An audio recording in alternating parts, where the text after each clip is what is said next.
Question 3.11. A passenger arriving in a new town wishes to go from the station to a hotel located 10 km away on a straight road from the station. A dishonest cabman takes him along a circuitous path 23 km long and reaches the hotel in 28 minutes. A part है what is the average speed of the taxi और B है magnitude of average velocity are the two equal.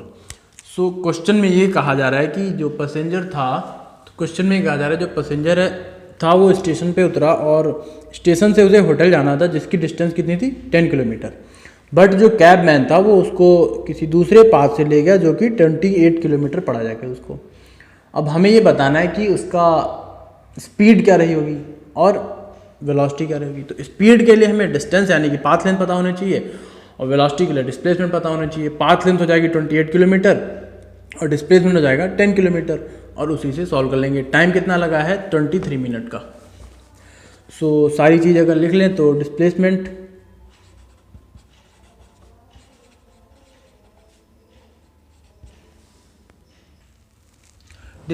है 10 kilometre, path length है 28 kilometre और total time है 23 minute. तो ए part जो है उसमें हमें बताना है average speed of the taxi. तो एवरेज स्पीड जो होगी वो होती है टोटल पाथ लेंथ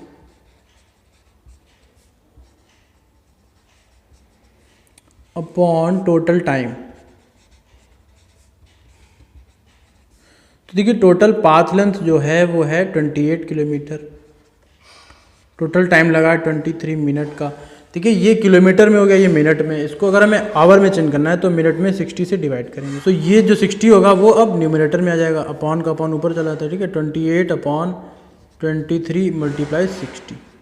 ठीक, इसको जब हम सॉल्व करेंगे तो हमारा आंसर जो आएगा, इसको सॉल्व करने पे वो आएगा 49.28 किलोमीटर पर आवर।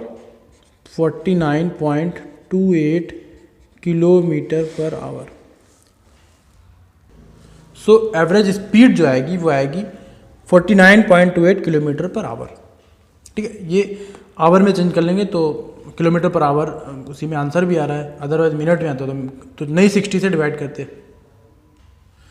अब हमें निकालना average velocity of the taxi. तो डिस्प्लेसमेंट कितना है 10 किलोमीटर और टाइम इंटरवल यानी कि टोटल टाइम जो उसको लगा है, यहाँ टोटल टाइम लिखा है, यहाँ टाइम इंटरवल, बात एक ही है। टाइम इंटरवल होता है फाइनल माइनस इनिशियल, यानी 0 से स्टार्ट हुआ है 23 मिनट तक गया है। सो 10 और अपॉन 23 यहाँ से सॉल्व कर लेंगे। फिर वही इसको हम ये किलोमीटर में इसको आवर में चेंज करेंगे तो 60 हो जाएगा, अपॉन का अपॉन न्यूमरेटर में चला जाता है। 10 इंटू 60 अपॉन 23। जब इसको सॉल्व किया जाएगा तब वैल्यू आएगी 21, कैलकुलेटर के थ्रू कर सकते हैं और मैनुअली भी कर सकते हैं, थोड़ा सा टाइम लगेगा। 21.4 किलोमीटर पर आवर। ठीक है, so average velocity of taxi जो हो जाएगी 21.4 किलोमीटर पर आवर।